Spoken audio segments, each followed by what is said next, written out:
As we finished our last video, our Madison County farmer, basically locked in the 2023 crop year profitability at $225,000 of pre-tax cash flow.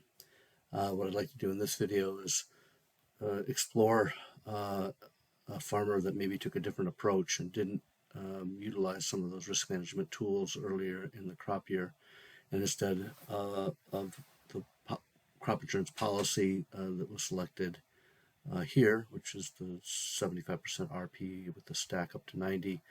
Let's assume that farmer instead had an 80% RP policy. This farmer had marketed grain in 3 increments over the course of the year. Let's assume that we're going to take a look at a farmer that didn't market any grain yet. And finally, this farmer had variable land rent, which provided them some downside protection with respect to rental payments. Let's assume for the purposes of this next farm that the farmer used straight cash rent with the landlord. So let's make those changes and see what this picture would look like today for that farmer that took those alternative path. So what we're going to do first is go into farm specific data. That's where we have our variable cash rent. And let's move our variable. Assume that this farmer did not have any variable cash rent, but instead was paying the full amount of cash rent for those 1,500 of rented acres. Now let's go back to the dashboard and we'll change our crop insurance. We'll move it from this 75% base coverage and then SCO and ECO up to 90. We'll instead turn that to an 80% policy.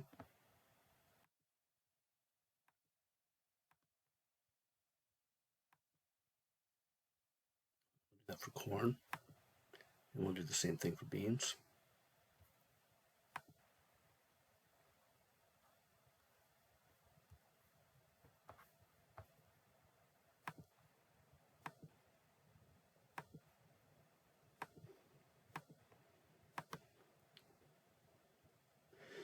And finally, we'll go back and eliminate all those contracts that we had our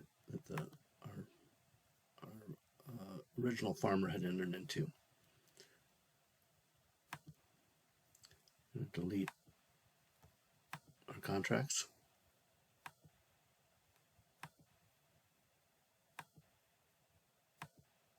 For corn,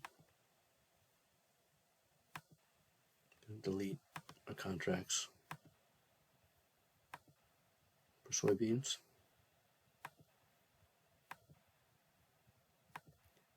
And we're going to delete our contracts for wheat.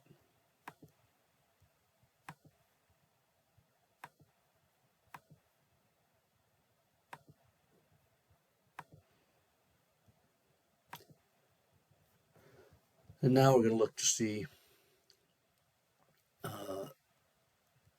with this farmer who took a very different approach to crop insurance, rental arrangements, and grain marketing.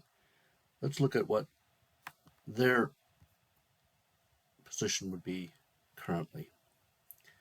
Well, as of today, they would expect to generate $38,000 in profitability and pre-tax cash flow as compared to the $225,000 that our Madison County farmer, original Madison County farmer, would have been generating. You'd also have, because they hadn't marketed grain, some significant downside risk to reductions in prices, and obviously some upside opportunity if prices were to rise over the remaining period of the marketing year. But note, even just to get to where our farmer was at 225, you'd need a 10% increase in prices pretty much across the board on all that unmarketed grain.